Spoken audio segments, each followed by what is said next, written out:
पूज्य महाराज श्री के भजनों को एवं कथाओं को सुनने के लिए महाराज जी के ऑफिशियल यूट्यूब चैनल को सब्सक्राइब करें और फेसबुक पर फॉलो करें। जय जय श्री राधे। देखा, बोले मुझे वरुण के सेवक पकड़ के लेके चले गए थे। कन्हैया सीधे वहां पहुंचा वरुण लोक में, तो वरुण देव उठकर अपने सिंहासन से कन्हैया के चरणों में लौट गए। अपने सिंहासन पे ले जाके बिठाया, इसका पूजन किया और चरणों में लौटकर प्रार्थना करने लग गए। लगता है मेरा कन्हैया सचमुच का भगवान है। नंद बाबा वहां से गए, कन्हैया के जो सखा थे, कन्हैया के सखा कन्हैया से पूछने लग गए, क्यों रे कन्हैया, सच सच बताइयो तू सच को भगवान है? कन्हैया कुछ नहीं बोले, चुपचाप आगे बढ़ गए।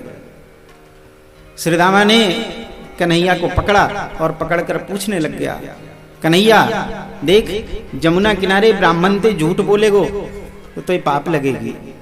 सच सच बताइयो, कहा तू सचमुच को भगवान है? कन्हैया ने कही, भैया अरे और काहू के लिए भगवान होंगो, तुम्हारे लिए तो तुम्हारो कन्हैया ही हूं। श्रीदामा ने कही, नहीं नहीं, अगर तू सच को भगवान है तो सच सच बता। कन्हैया ने कही, हां भगवान हूं, बताओ क्या करना होगा? श्रीदामा ने कही, ठीक है, अगर तू सचमुच को भगवान है तो चल अपनो बैकुंठ दिखा के ले आ। कन्हैया ने कही, भैया बैकुंठ या वृंदावन से ज्यादा सुंदर ना है, हमारा वृंदावन ही सुंदर है, बैकुंठ इससे अच्छा नहीं है। बोले नहीं नहीं, अगर तू सचमुच का भगवान है तो चल अपना बैकुंठ दिखा के ले आ।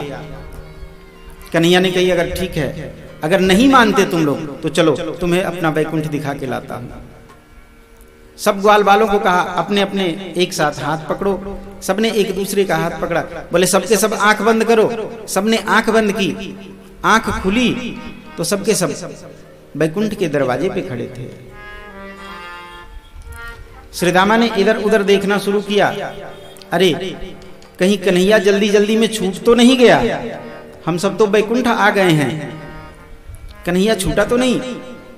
मनसुखा ने कही, अरे कन्हैया छूटने वाला नहीं है, वो सामने देख, वो सामने पड़ा है। अरे यहां तो उसके बड़े ठाट बाट हैं, हजार हजार फन वाले सांप की सैया पे सो रहा है, सोने चांदी के मुकुट पहन रखे हैं, हीरे मोती मणि माणिक के उसके अंग अंग में लटक रहे हैं। और वो देख, एक स्त्री उसके पांव दबा रही है।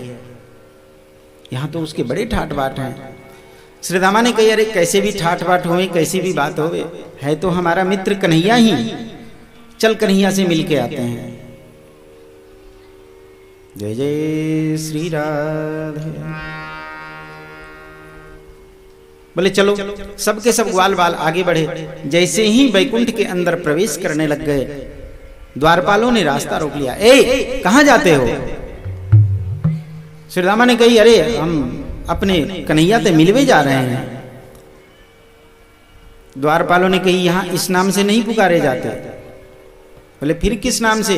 बोले यहां इनका दूसरा नाम है। क्या नाम है? बोले श्री श्री अनंत श्री संपन्न दिव्य गुण गणदलय महाराजा धीराज चक्रवर्ती नरेंद्र कर्तुम अकर्तुम अन्यथा कर्तुम समर्थ व्यापक ब्रह्म निरंजन निर्गुण विगत विनोद द्वारिकाधीश वैकुंठनाथ भगवान श्री कृष्ण चंद्र नाम है इनका। श्रीदामा ने कही, अरे ये नाम है या तेरे और तेरे बाप की जन्म पत्री है? इतना बड़ा किसी का नाम होता है क्या?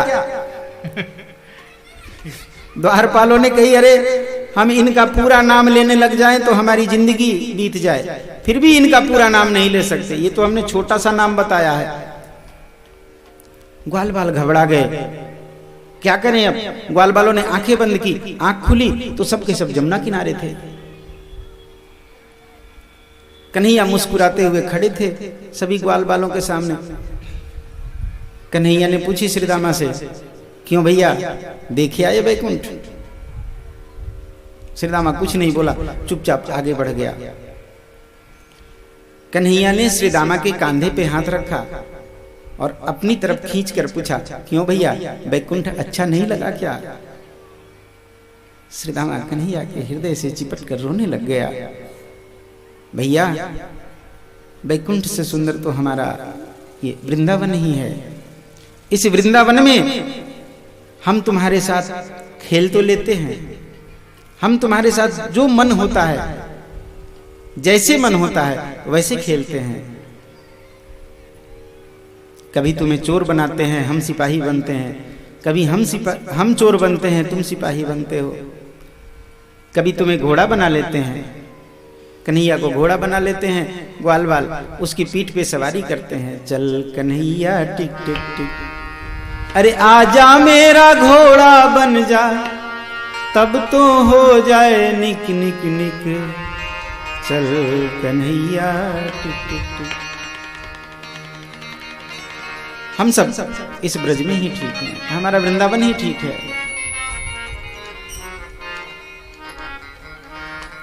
इसके बाद श्री सुखदेव जी कहते हैं, अब आगे जो वर्णन है ये बड़ी गूढ़ कथा है।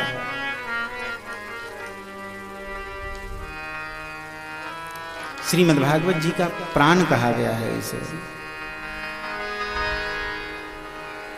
हमारे भी शरीर में पंच प्राण है ना, प्राण, अपान, व्यान, समान, उदान। ऐसे ही ये श्रीमद्भागवत जी के 5 अध्याय जो हैं, जिसे रास पंचाध्यायी कहा गया है, ये श्रीमद्भागवत जी के प्राण हैं। ये कथा इतनी गूढ़ है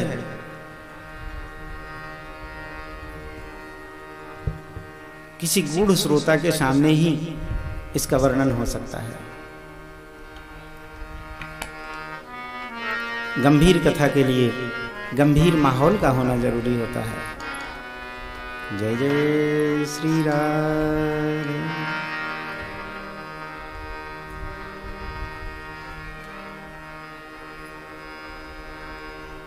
प्रयास करते हैं हम लोग। श्री सुखदेव जी कहते हैं, भगवान पिता रात्रि शरदोत्फुल्ल मल्लिका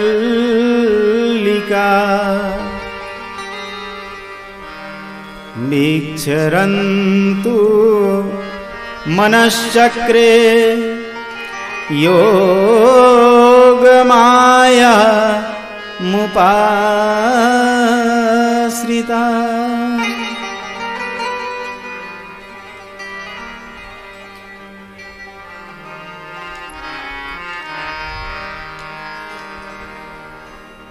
भगवान अपि तारात्रि, भगवान ने भी उस रात्रि को, कौन सी रात्रि? कहते हैं शरदोत्फुल्ल मल्लिका, शरद पूर्णिमा की रात्रि है आज। शरद पूर्णिमा जो हम लोग मनाते हैं ना, आश्विन मास की पूर्णिमा की रात्रि।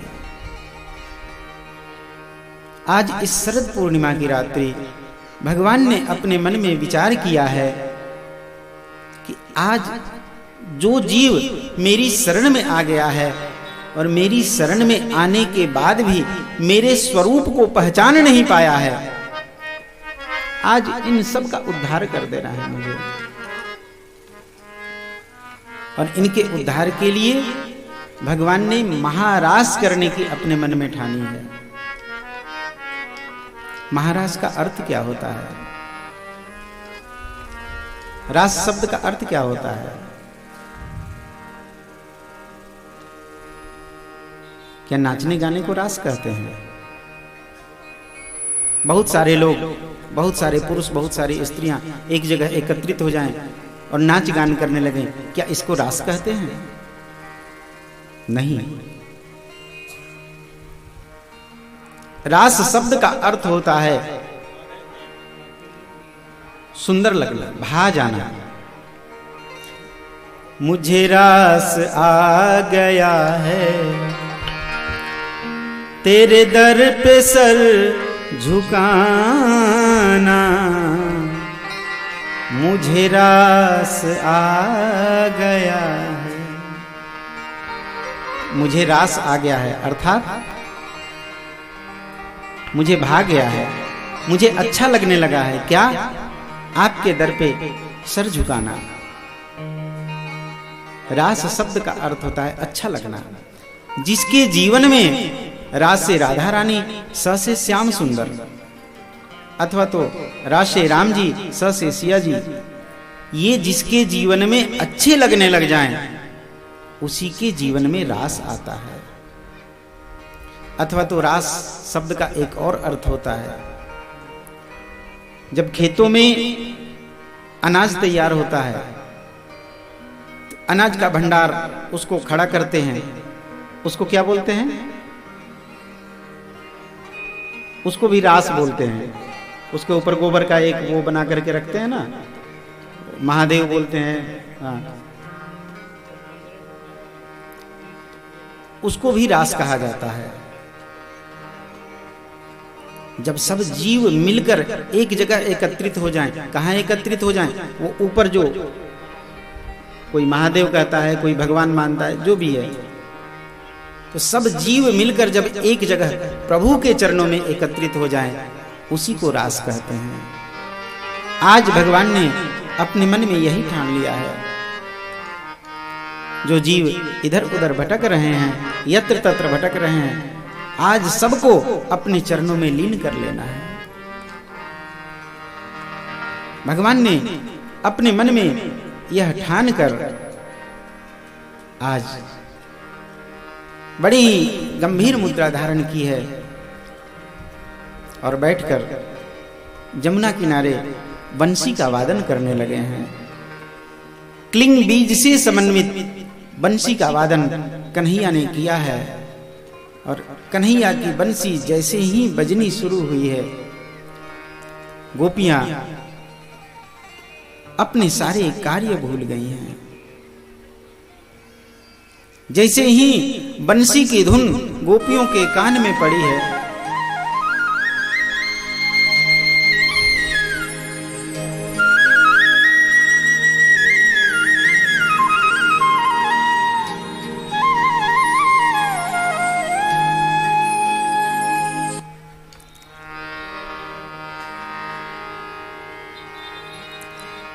बंसी की धुन जैसे ही गोपियों के कान में पड़ी, गोपियां बंसी की धुन सुनकर अपने घर के सारे कार्य भूल गई हैं।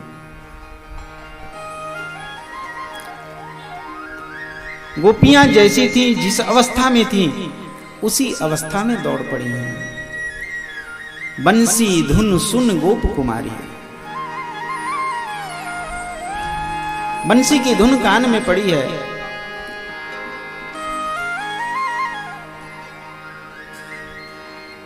और गोपियां दौड़ दौड़कर अपने अपने घरों से निकलने लग गई हैं। कन्हैया की बंसी जब बजती है ना, गोपियां अपना सुध-बुध खो बैठती हैं। और आज की बंसी में तो एक अद्भुत ही तान थी। आज गोविंद ने अपनी बंसी में पता नहीं कहां से ये जादू भर दी।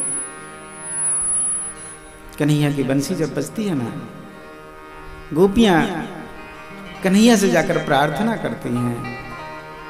रोज कहती थी गोपियां, ये बंसी ना बजाया करो। लालन एक विनय सुनिए, मेरी गलियान में आइए ना, आइए तो चुपके चुपके ये बंसी मधुर बजाइए ना, बजाइए तो इतके उतके मम द्वार समीप बजाइए ना, बजाइए तो अपनाइए ना, अपनाइए तो बिसराइए।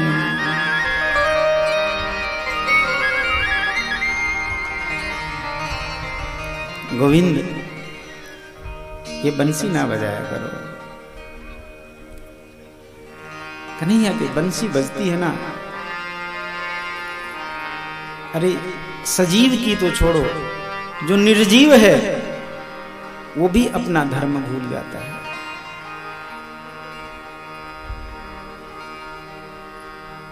पाषाण पिघलने लग जाते हैं। जमुना जी जो सतत बहती रहती हैं, जमुना जी की धार रुक जाती हैं। गोपियां कहती हैं आपकी बंसी बजती है ना, हम सूखी लकड़ी अपनी चूल्हे में लगाकर जलाते रहते हैं, भोजन पकाते रहते हैं, पता नहीं आपकी बंसी बजते ही उन लकड़ियों में पता नहीं कहां से रस आ जाता है, वो लकड़ियां रस से भीग कर गीली हो जाती हैं, हमारा चूल्हा ठंडा पड़ जाता है। कन्हैया, गोविंद, आप ये बंसी ना बजाया करो। कन्हैया की बंसी बजी, गोपियां अपना सारा कार्य छोड़कर गोविंद की ओर दौड़ पड़ी हैं। श्री परीक्षित जी पूछते हैं, बाबा ये गोपियां जिस भाव से गोविंद को बजती हैं, क्या इनका उद्धार होगा? श्री सुखदेव जी कहते हैं, हाँ, कामम क्रोधम भयम स्नेहम ऐक्यम सौहृदमेव च नित्यम हरो विद्यतो यान्ति तन्मयताम। काम से, क्रोध से, भय से, लोभ से कैसे भी गोविंद को भजो,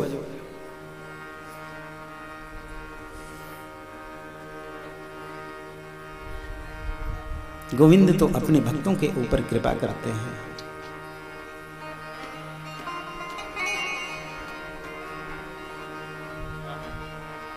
गोपियां अपने सारे कार्य छोड़कर चले आई हैं,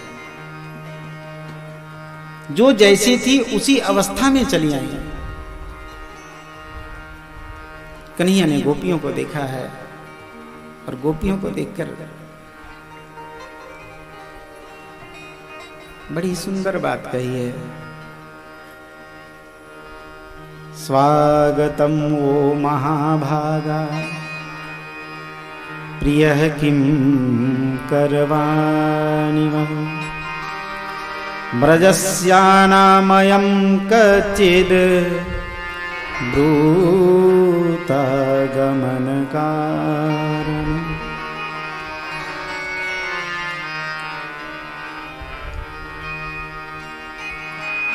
हे महाभाग्यवती गोपियों, आपका स्वागत है। कितनी सुंदर बात कही है गोविंद ने। स्वागतम वो महाभागा। अरे महाभाग्यवती गोपियों, मन में विचार करके देखो, जिनको साक्षात परमात्मा ही कहते हैं अरे महाभाग्यवान, जिनको महाभाग्यवान स्वयं परमात्मा ही कह रहे हैं, वो कितनी महाभाग्यवान वास्तविक में होंगे। जय जय श्री राम।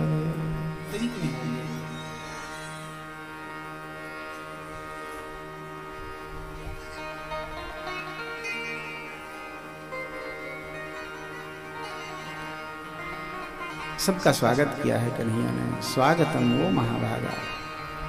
अरे महाभाग्यवती गोपियों, आपका स्वागत है। आप यहां कैसे आई? इस आधी रात के समय आप यहां क्यों आई हैं? अब गोपियां सोचने लग गईं, पहले तो इन्होंने बंसी बजाया और बंसी बजा के हमें बेसुध कर दिया। हम इनकी बंसी की धुन को सुनकर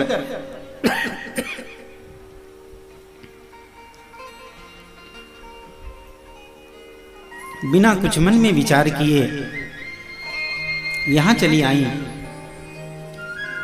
और अब ये हमसे कहते हैं यहां क्यों आई?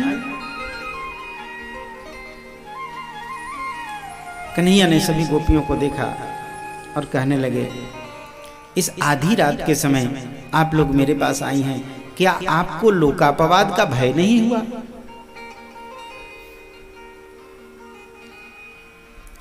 क्या आपको ऐसा नहीं लगा कि संसार के लोग आपको क्या कहेंगे? अरे इस समय आप सबको अपने अपने घर में अपने अपने पति के पास होना चाहिए। आप सब यहाँ क्यों आई हैं? क्या मेरा दर्शन करने के लिए आई थी? अगर आप दर्शन करने के लिए आई हैं तो मैं आपको दिख गया, मेरा दर्शन आप सब ने प्राप्त कर लिया। अब आप सब वापस लौट जाएं, अपने अपने घरों को लौट जाएं।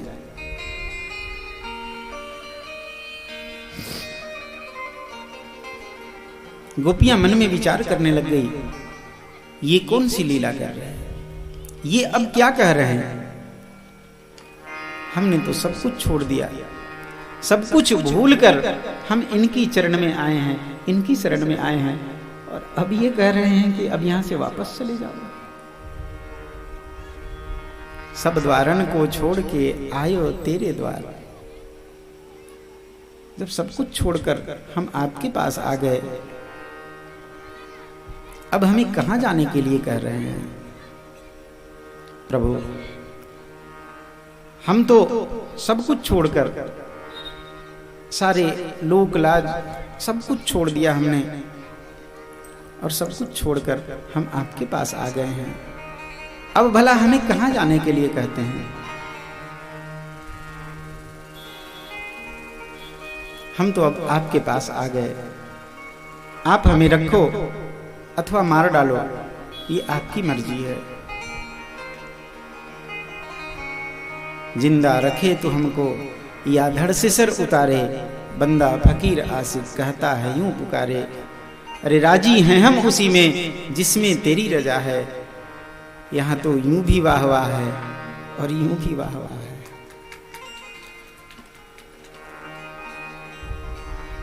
गोविंद, अब तो हमें जो करना था हमने कर दिया। हम सब कुछ छोड़कर, आप जो लोकापवाद की बात कर रहे हैं उसकी भी चिंता नहीं रही हमें, हमारे घर के लोग हमें क्या कहेंगे उसकी भी चिंता नहीं रही हमें। हम तो सब कुछ छोड़कर आपके चरण में चले आए, आपकी शरण में चले आए हैं। अब आप जाने, आपका काम जाने,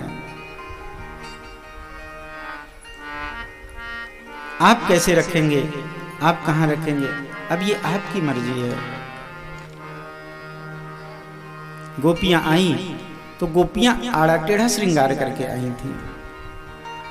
जब गोपियों की ये प्रेम भरी और समर्पण भरी बातें सुनी है कन्हैया ने, कन्हैया अत्यंत प्रसन्न हुए हैं। गोपियां आड़ा टेढ़ा श्रृंगार करके आई थी। आड़ा टेढ़ा क्यों? जो जैसे थी वैसे ही दौड़ पड़ी। गले को हार पहिर निज कटी में, कटी की किंकनी गलमह डारी, एक नयन अंजन बिन सोहे, एक नयन में काजल कारी। को भोजन पति परसत दौड़ी, को भोजन तजदीन ही थारी। जो गोपी जैसे थी वैसे ही चली आई। एक गोपी ने अपना गले का हार उठाया था, वो पहनने वाली थी अपने गले का हार, तब तक तो बंसी की धुन सुनाई पड़ी और वो गोपी भूल गई कि ये गले में पहनने का है। उस हार को जल्दी जल्दी में अपनी कमर में लपेट लिया और भागती भागती चली आई। एक गोपी अपने कटी प्रदेश की वो काचनी वो पहनने वाली थी, तब तक तो बंसी की धुन सुनाई पड़ी। गोपी भूल गई क्या करना है, इसे कहां पहनना है, उसे उठाकर अपने गले में डाल लिया। एक गोपी अपनी आंखों में काजल लगा रही थी।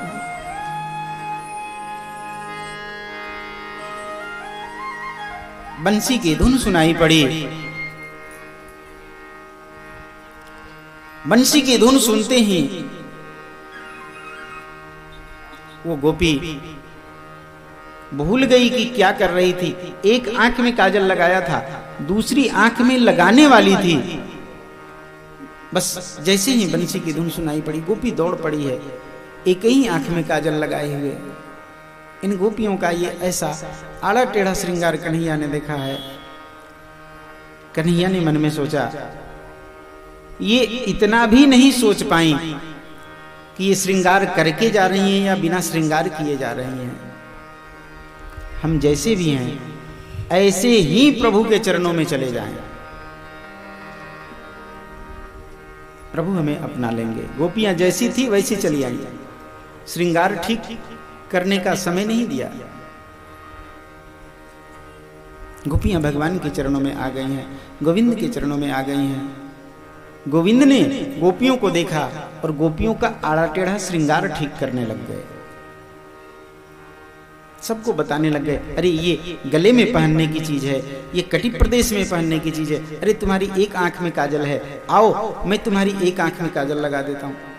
ऐसे सबका आड़ा टेढ़ा श्रृंगार ठीक करने लग गए। गोपियों के मन में कभी अभिमान नहीं आता। गोप्य पीवती इति गोपी, गो अर्थात इंद्रियों, अपनी इंद्रियों का जो दमन कर लिया है वही गोपी है।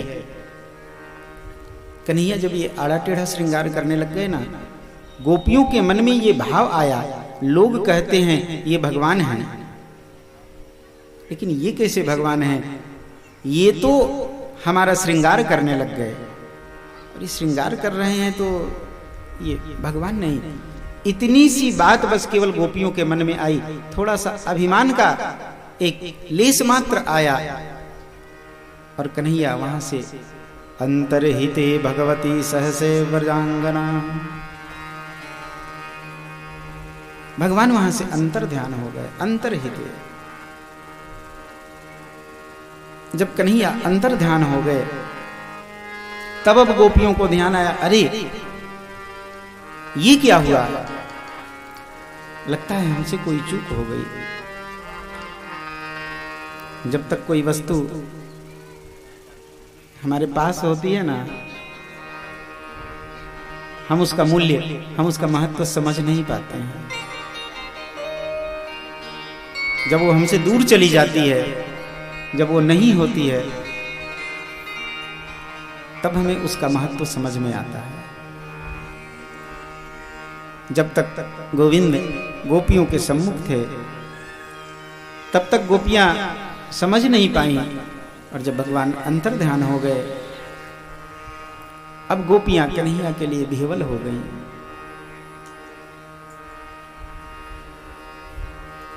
अब गोपियां बार बार गोविंद को ढूंढती हैं, कहां चले गए? अरे अभी अभी तो यहीं थे, अभी अभी हम सबके बीच में बैठे हुए थे, अब कहां चले गए? गोपियां बार बार गोविंद को ढूंढती हैं, इधर उधर वृक्षों लताओं में ढूंढने लग गईं, बार बार इधर उधर भागने लग गईं, कभी यहां कभी वहां। कच्चित तुलसी कल्याणी गोविंद चरण प्रिय, आगे बढ़ी गोपियां, आगे बढ़ी तो आगे एक तुलसी का पौधा था, उनसे पूछती हैं गोपियां कि आपने हमारे गोविंद को देखा है? हमारे गोविंद कहां चले गए?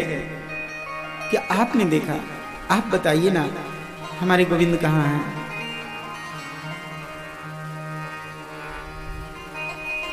गोपियां गोविंद को ढूंढ रही हैं, तुलसी से पूछती हैं, तुलसी मैया कुछ जवाब नहीं देती।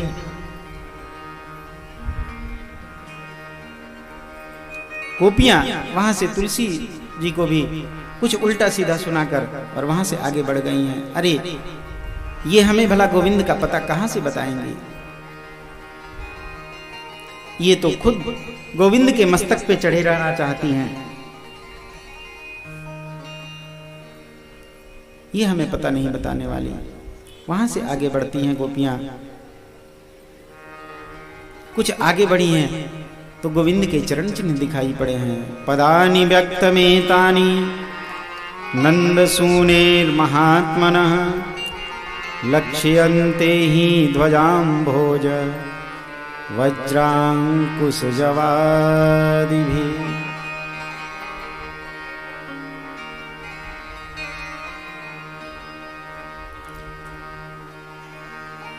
गोपियां गोविंद के चरण चिन्ह को देखती हैं और चरण चिन्हों को देखकर कहने लगी हैं गोपियां,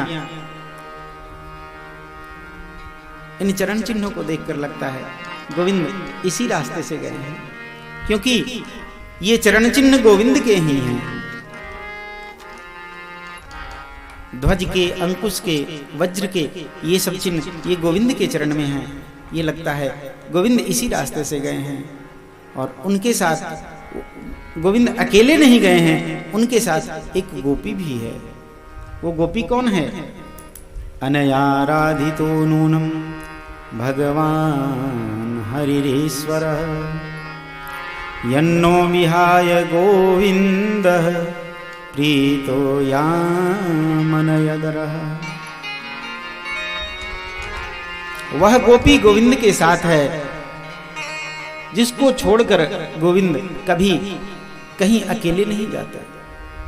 वही गोपी गोविंद के साथ भी है। वो कौन गोपी है? पूरी श्रीमद् भागवत जी में श्री राधा रानी का नाम नहीं है, यहां सांकेतिक रूप में बताया गया है। वही हैं उनके साथ में। अनय आराधितो नूनम, जो भगवान की अनन्य आराधिता गोपी हैं, वही उनके साथ में है। गोपियों ने अपने मन में विचार किया, गोविंद अगर अकेले गए होते तो उनके ढूंढने में परेशानी होती, लेकिन उनके साथ एक गोपी भी है, अर्थात हमारे दल की कोई है उनके साथ, तो वो हमें जरूर, वो उनको जरूर हम तक खींच के ले आएगी। इसलिए गोपियों के हृदय में थोड़ा संतोष हुआ है। आगे बढ़ी हैं गोपियां। एक बट वृक्ष के नीचे देखा, श्री राधा रानी बैठी थी, बैठे बैठे अश्रुपात कर रही थी, रो रही थी। गोपियों ने श्री राधा रानी को देखा और पूछा, अरे गोविंद तो आपके साथ आए थे ना, आप यहां अकेले बैठी हैं, गोविंद कहां गए? श्री राधा रानी रोने लग गई। रोते रोते कहा, यहां तक वो मेरे साथ आए। यहां आने के बाद मैंने उनसे कहा, अब मेरे पांव दुखने लग गए, अब मुझसे चला नहीं जा रहा, आप कुछ उपाय कीजिए। उन्होंने कहा, ठीक है, मैं बैठता हूं, आप मेरे कंधे के ऊपर बैठ जाओ। वो बैठे, मैं उनके कंधे पे बैठने वाली थी, तब तक तो यहां से भी वो अदृश्य हो गए, पता नहीं कहां चले गए। ये सुनकर गोपियों की विह्वलता और भी ज्यादा बढ़ गई है। इतनी विह्वल हो गई गोपियां, गोविंद गोविंद कृष्ण कृष्ण रटते रटते गोपियां स्वयं को ही कृष्ण समझने लग गई। एक गोपी जोर से चिल्ला पड़ी, कहां है वो कालिया नाग? आज मैं उसको बताती हूं, ब्रजवासियों के साथ इतना बड़ा छल कर रहा है, आज मैं उसको दंडित करूंगी, ले आओ उसे मेरे सामने। एक गोपी अपने दुपट्टा को हवा में लहराते हुए कहने लगी, अरे ब्रजवासियों, तुम चिंता मत करो, मैंने गिरिराज पर्वत उठा लिया है, तुम सब आओ, इस गिरिराज पर्वत के नीचे आ जाओ। कृष्ण कृष्ण कहते कहते स्वयं को ही कृष्ण समझने लग गई गोपियां, इतनी विह्वल हो गई। श्री राधा रानी ने गोपियों की इस व्यथा को देखा। राधा रानी समझ गई, ये गोपियां इस तरह विक्षिप्त हो जाएंगी। प्रार्थना की है भगवान से, हा नाथ रमन प्रेष्ठ क्वासी क्वासी महाभुज दास्यास्यते कृपणाया मे सखे दर्शय सन्निधि।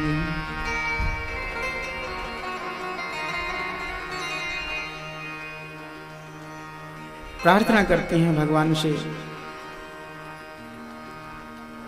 हे प्रभु, आप कहां चले गए हमें छोड़ के? श्री राधा रानी ने गोपियों को बताया, जो वस्तु जहां खोती है वहीं पुनः प्राप्त होती है। हमारी सुई अगर यहां गिर जाए और हम इसे जाकर सड़क पे ढूंढें तो वो सड़क पे नहीं मिलने वाली, यहां खोई है तो यही मिलेगी। गोपियों को समझाती हैं श्री राधा रानी, गोविंद हमसे जमुना किनारे दूर हुए हैं, चलो सबके सब जमुना किनारे चलते हैं, जमुना किनारे ही वो हमें मिलेंगे। गोपियां जमुना किनारे आई हैं और आकर भगवान के चरणों में प्रार्थना करने लगी हैं। अगला अध्याय इसे गोपी गीत के नाम से जानते हैं। गोपियों ने भगवान के चरणों में प्रार्थना की है। चंदन, वंदन और क्रंदन, ये तीनों मिलकर जब एक होते हैं तब गोविंद की प्राप्ति होती है। आलाप, प्रलाप और विलाप, ये तीनों क्रमशः इस एक अध्याय में हैं। 6 श्लोकों में आलाप, प्रलाप और विलाप हैं। एक 19वां श्लोक ये उपसंहार का है। गोपियां क्रंदन करती हुई, हृदय से विलाप करती हुई और गोविंद को पुकारती हैं। जयति तेधिकं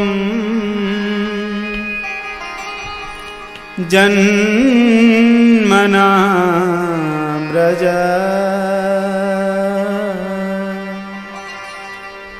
श्रयत इंदिरा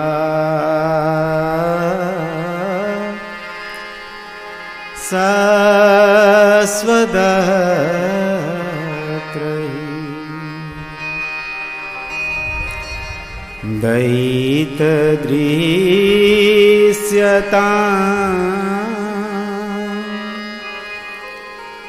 दीक्षुतावका त्वयि धृता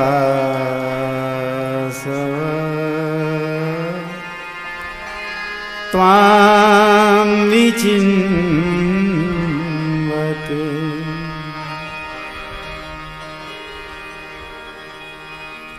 हे गोविंद, इस ब्रज को भला कौन जानता था? इस ब्रज की महिमा कब बढ़ी है?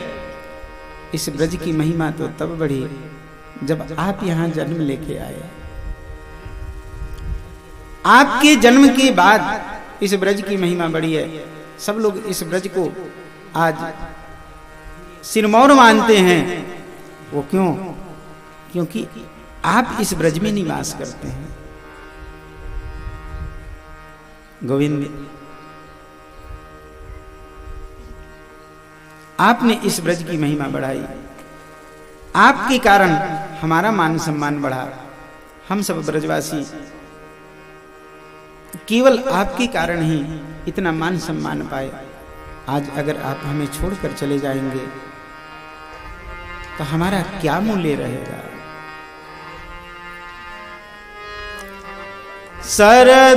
सरदुदासये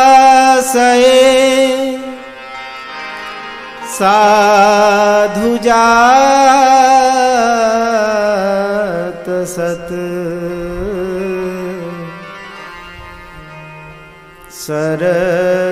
सरसिजोदर सीमुषादृशा सुरतनाथ ते शुल्कदासिका वरदनीग्नतो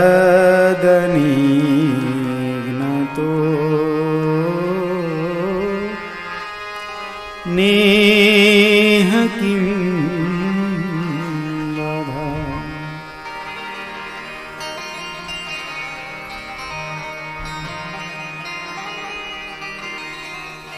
हे गोविंद, किसी को अस्त्र शस्त्र से मारना यही मारना नहीं कहलाता है। किसी को खूब मान सम्मान दो, किसी को खूब मान बढ़ाई दे दो और उससे फिर वो उसका मान सम्मान छीन लो, क्या इसको मारना मारना नहीं कहते? वरद निघ्नतो नेह किंवद। किसी के ऊपर खूब सारा प्यार दुलार लुटाओ और फिर उससे वो सारा प्यार दुलार छीन लो।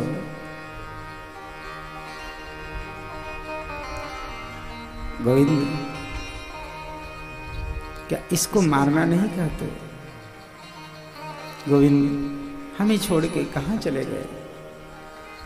गोपियां इस प्रकार से विलाप करने लगी हैं जमुना किनारे बैठकर। जय जय श्री राम। इति गोप्यः प्रगायन्त्य प्रलपन्तश्च चित्रधा रुरुदुः सुस्वरं राजन् कृष्ण दर्शन लालसा।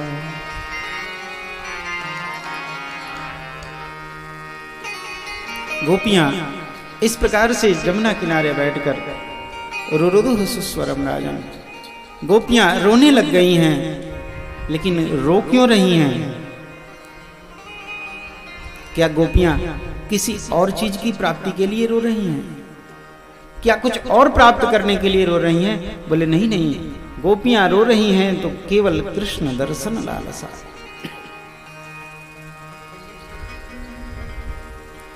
केवल प्रभु के दर्शन की, श्री कृष्ण के दर्शन की लालसा है इनके मन में। अपने मन में बस केवल यही सोच रही हैं, कैसे वो गोविंद हमें प्राप्त हों। जब गोपियां रोने लग गई हैं, गोविंद से रहा नहीं गया है। जीव जब गोविंद को याद करके रोने लगता है, जीव जब परमात्मा को याद करके रोने लगता है, तब परमात्मा से भी नहीं रहा जाता है। परमात्मा सब कुछ छोड़कर उस जीव के पास चले आता है। गोपियां रोने लग गई हैं और गोपियों की क्रंदन को सुनकर तासामाविर्भुक्षौरीष्ययमान मुखाम्बुजा पीताम्बरधरः स्रग्वी साक्षान्मन्मथ मन्मथः।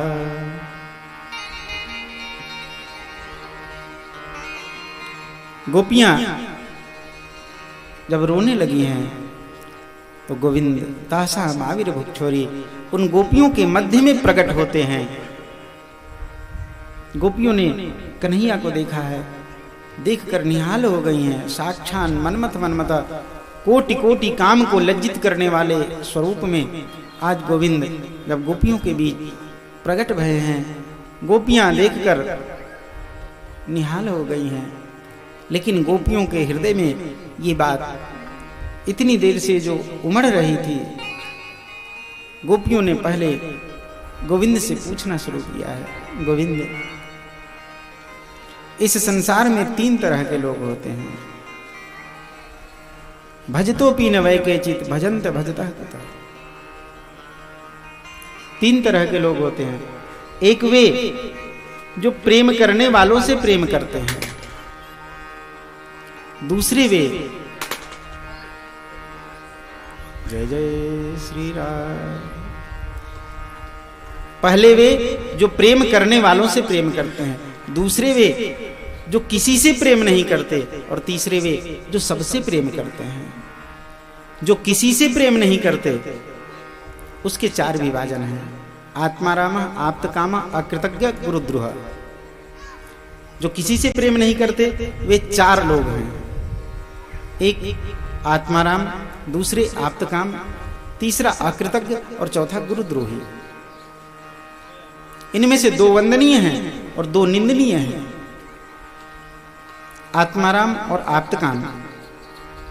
आत्माराम वे जो सदैव अपने में ही रमन करते रहते हैं। आप्तकाम वे जो केवल अपना कार्य साधने के लिए किसी से प्रेम करते हैं।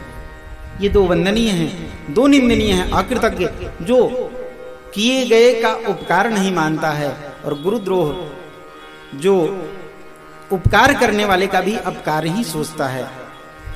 ये दोनों निंदनीय हैं। गोविंद, मुझे तो ऐसा लगता है जैसे तुम या तो अकृतज्ञ हो या गुरुद्रोही है। गोविंद ने समझाया नहीं,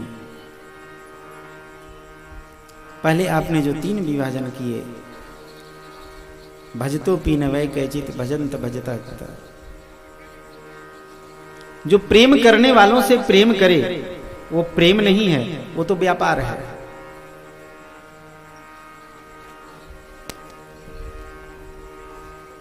पड़ोस वाले घर से अगर कुछ प्रसाद आता है तो पहले उसको खोल के देखते हैं कितने हैं इसमें, बोले 4 लड्डू भेजे हैं।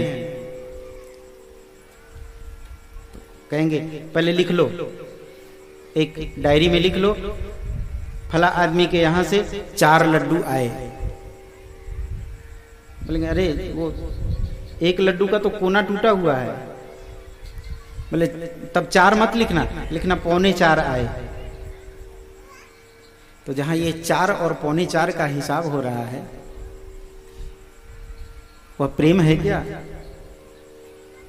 नहीं, यह प्रेम नहीं है। जहां लेन देन का व्यापार है वो तो व्यापार है, प्रेम नहीं है। गोपियों से गोविंद कहते हैं मैं तो सबसे प्रेम करता हूं, लेकिन मेरे प्रेम करने का तरीका अलग है। मया परोक्षम भजता अतिरोहिता, मैं सबसे प्रेम करता हूं लेकिन सामने से नहीं करता, पीछे से प्रेम करता हूं। पीठ पीछे खड़ा होकर सबको देखते रहता हूं, सबको संभालते रहता हूं, सबसे प्रेम करते रहता हूं। गोपियों को आश्वासन दिया है। गोपियां जो व्यथित थीं वो ठीक हुई हैं। सबके मध्य भगवान प्रकट हुए हैं। गोपियों का आड़ा टेढ़ा श्रृंगार इत्यादि सब ठीक किया है। और इसके बाद योगेश्वरेण कृष्णेन तासाम मध्ये द्वयोर द्वयोर, 2 गोपियों के बीच में एक गोविंद प्रकट हुए हैं। 2 के बीच क्यों?